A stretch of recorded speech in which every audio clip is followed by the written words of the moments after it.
going straight on. Con. This is about America. Arrogant. Americans are arrogant, unconsciously arrogant. They've been the dominant nation now for at least half a century and have lost the habit of paying attention to, quote, what other nations think or do. Rarely in my 5 years in the US did I hear American intellectuals or commentators on the media ask, well, what do the Xers think, where X is some non-American country, with the implicit assumption being that the Americans might learn something from the Xers. I found this lack of cosmopolitan mentality of the Americans extremely irksome and inferior. It was one of the main reasons I decided to cross off the US as a country I wanted to live in. I then moved to China. Now, to some extent, I can understand the source of American arrogance and insularity. The US isn't exactly a country, as normal countries go. It's more of a continent. The US is one of the largest countries in the world, and is one of the largest populations in the world. That is 0.3 billion people. There are very few other countries in the world with larger populations. For example, only China and India. Since the US is also the most creative country in the world and one of the richest, it's just an empirical fact that most new ideas come from the US. So after several decades of this, Americans got used to getting nearly all their new ideas from themselves and learned bit by bit to ignore what the rest of the world had to say. That certainly wasn't true in the 1920s, for example. Then, American scientists learned French and German and spent their postdocs in Europe.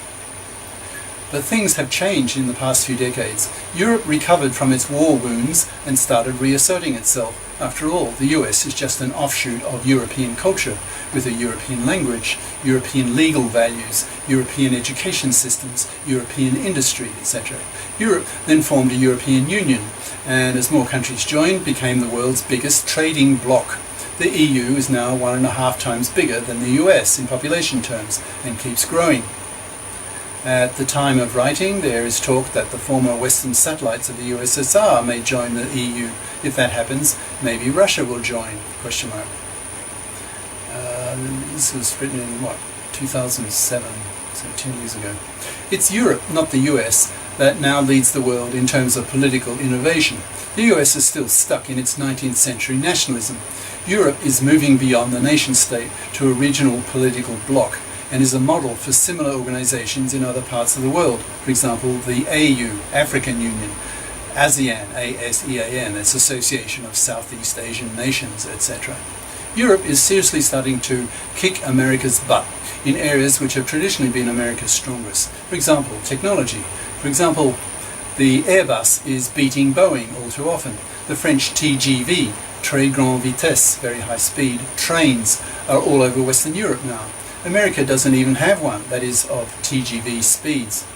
Ad-libbing now. I think America's only just starting to do that now. Germany's maglev, that's magnetic levitation, high-speed train, is well developed. Again, the US doesn't understand trains. The World Wide Web was European. France's Ariane rocket does more business than the US rockets. The world's biggest atom smasher is in Europe. What's that called? Large Hadron Collider, the LHC. Yeah, that gets all the world's headlines in particle physics now, not America. The world's largest experimental fusion reactor is in Europe, etc. America now really needs to start listening to the rest of the world again, or it will only bring more scorn upon itself than it already has. The behavior of President Bush, Jr., with his unilateral decision to invade Iraq, acted as the catalyst for the world, and especially Europe, to hit back at American arrogance. Personally, every time I heard President G.W. Bush open his mouth, I would wince.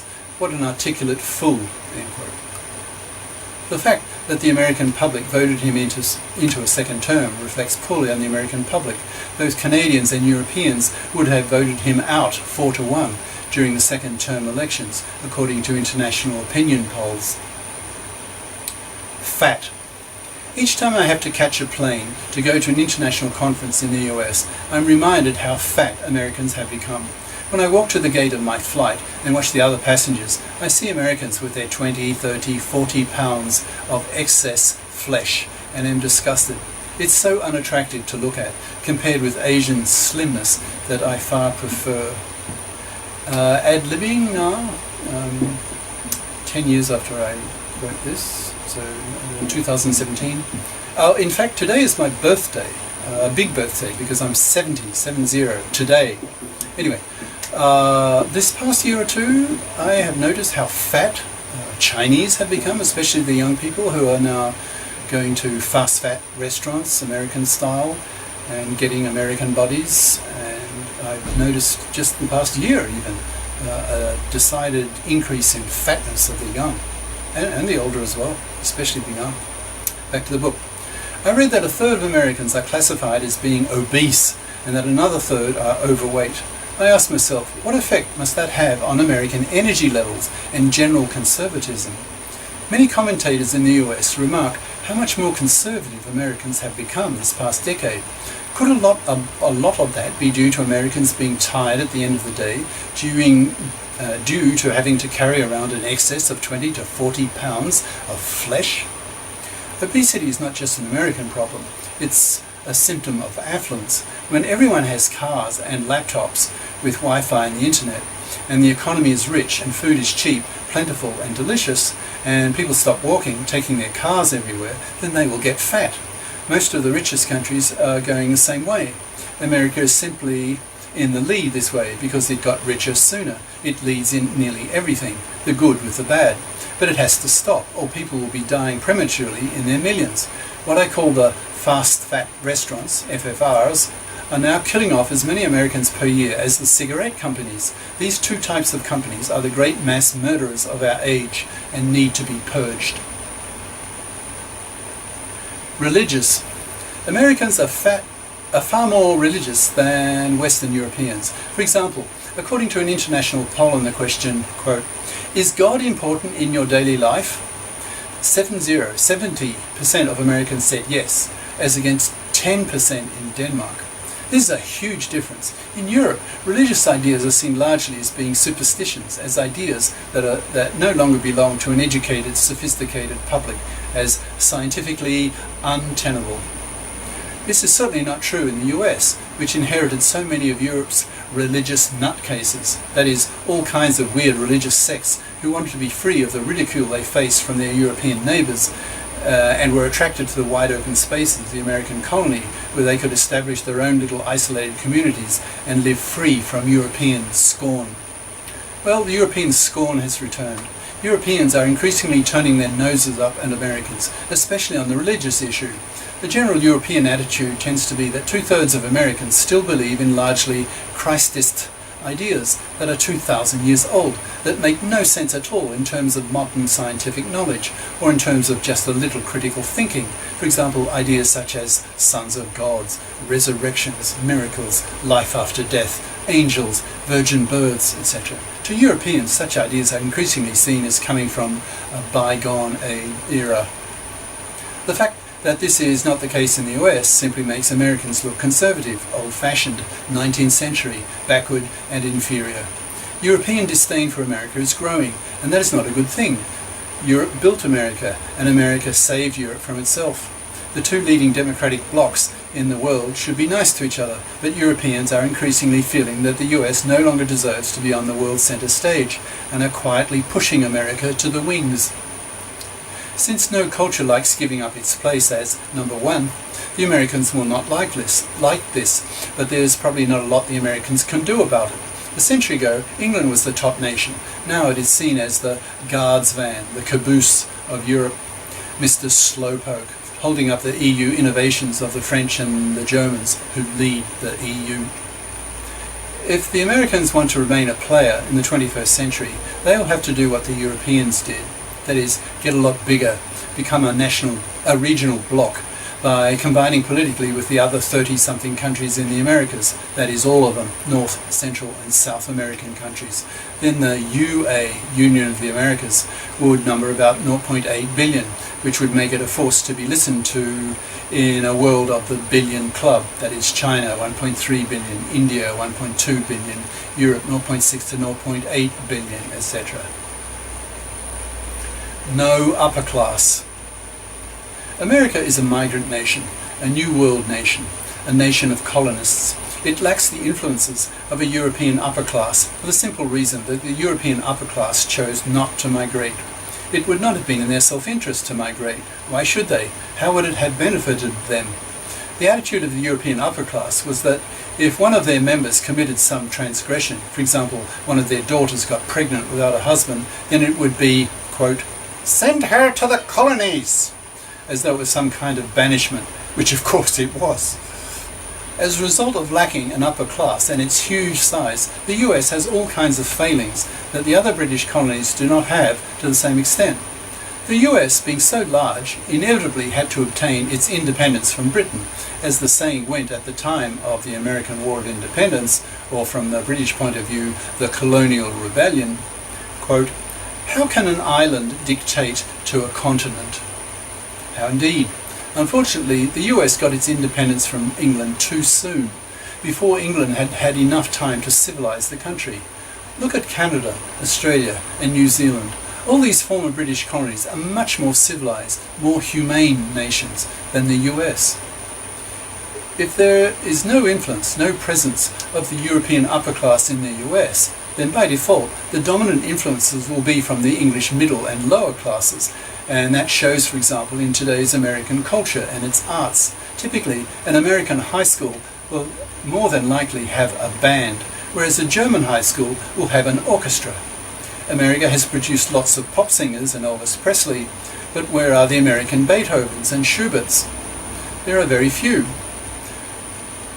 America's classical music radio stations play European music because America has composed almost nothing of its own. Musically speaking, America is a nation of Philistines. America's television is appalling. That is advertisement, infested garbage, aimed at maximizing profits by selling to the middle-browed, middle-classed ad mass. America has almost no sense of catering to the fringes of its society, so that the very stupid and the very intelligent portions of its culture are just ignored. American television was so bad that I barely watched it. It was a national disgrace and formed for me yet another nail in the coffin of my desire to keep living in that country. The French particularly sneer at America's lack of upper-class culture, its lack of subtlety, its crassness and self-congratulatory mediocrity in so many respects. America is truly a nation of migrants, of Europe's underclasses. Brutal. America is brutal. There are many examples of its brutality towards others and itself. The greatest Holocaust in history is not well known. I had to wander through the Native American Museum in Washington, D.C. to be made conscious of the fact that US settlers killed off an estimated 90 million American natives, redskins, with their long swords, guns, and germs. Whether it's 90 million I question, but still, it was a hell of a lot. Mind you, Australia was not much better, but on a smaller scale. I remember as a child in Australia looking at a skeleton in a museum of the last Tasmanian Aborigine. The white settlers in Tasmania used to go on abo, that's short for Aborigine, abo hunts, because they didn't have enough foxes, British style, so they would have to do with abos. They managed to kill them all off, a true and completely successful Endlösung, Nazi style. I suspect that due to America's premature independence and its philosophy of allowing migrants of many nationalities to come to America, a strong sense of alienation arose in the country, a lack of caring. I feel this strongly when I was living in the US. People seem to care about each other far less than in all the other 6 countries I've lived in. It makes sense to me why.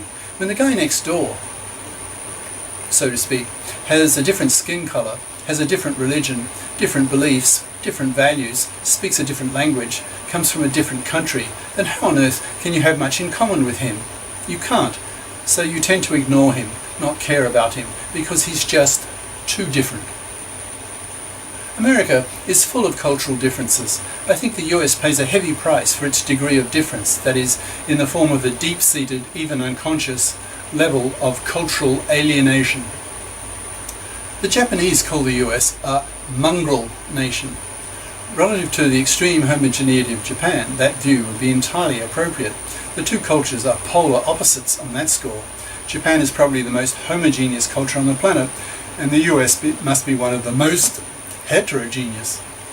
This lack of caring is reinforced by what I see as a kind of genetic filtering of the US population. Consider what kind of person in Europe chose to migrate.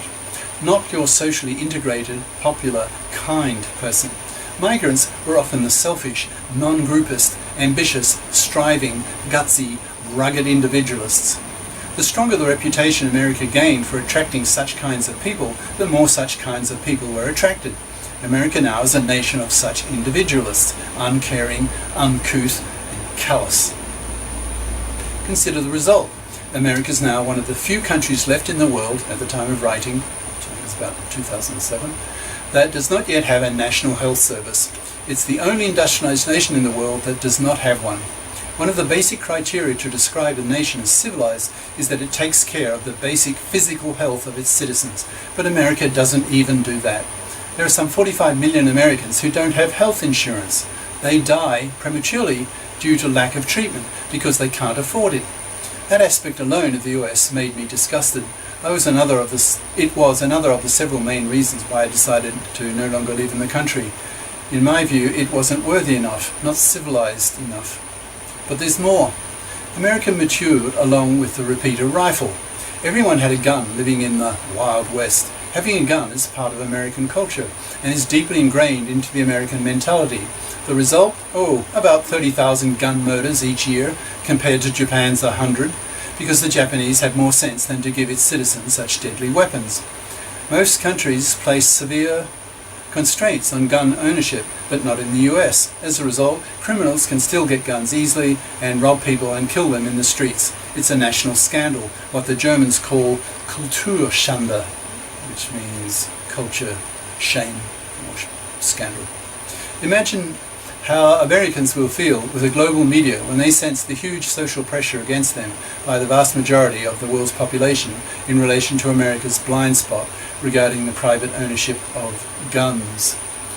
I've said this before in these flyers, but I've utterly done a U-turn in my attitude towards America and its guns. There are more guns in America than Americans. And I see that now as a good thing because I'm dead scared of the possibility that the hated Jewish banksters will achieve their goal of destroying America and Europe and Japan with its Ponzi fiat currency debt note schemes and taking over the world, ruling it in a dictatorial fashion from Jerusalem, and then to fulfill their Talmudic prophecy of wiping out the Goy and leaving the earth free for the Jews. That's what the Jewish elite, the Illuminati, seem to be heading towards, as all laid out in the infamous book, what's it called?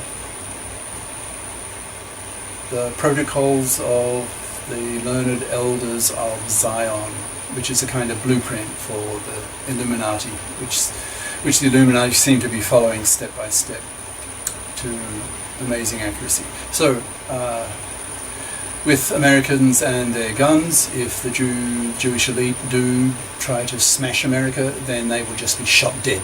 And I see that as a good thing. I have an utter hatred of the Jewish banksters. They're the greatest criminals against humanity in history. They killed, indirectly responsible for the deaths of over 200 million people. In the 20th century, they played a major role in the generation of the two world wars. They've assassinated 6 US presidents for successfully to almost. They've made debt slaves of us all with their paper note Ponzi schemes, debt note Ponzi schemes. They've inflated the currency, destroyed people's savings. They've made it illegal in many Western countries to criticize them. An utter hatred. Anyway, back to the book. What about the death penalty? In the US, the legal system of the country murders its murderers. It commits the same crime against the criminals who murder. Such illogicality and brutality is seen to be quite normal in the US. The few other countries in the world that still murder their murderers are not the most civilized on the planet. Countries like Iran, North Korea, China, which kills more criminals than the rest of the world combined, etc. Not a record to be proud of. Turkey has been trying for years to become a member of the EU. It's a matter of national pride for the Turks. They measure themselves by how well they stack up against the prosperous, civilized nations of Western Europe, whom the Turks admire. Unfortunately for the Turks, the EU keeps rejecting them. At one attempt, the main reason for rejection was the Turkish death penalty. Turkey was rejected on that criterion alone as being insufficiently civilized.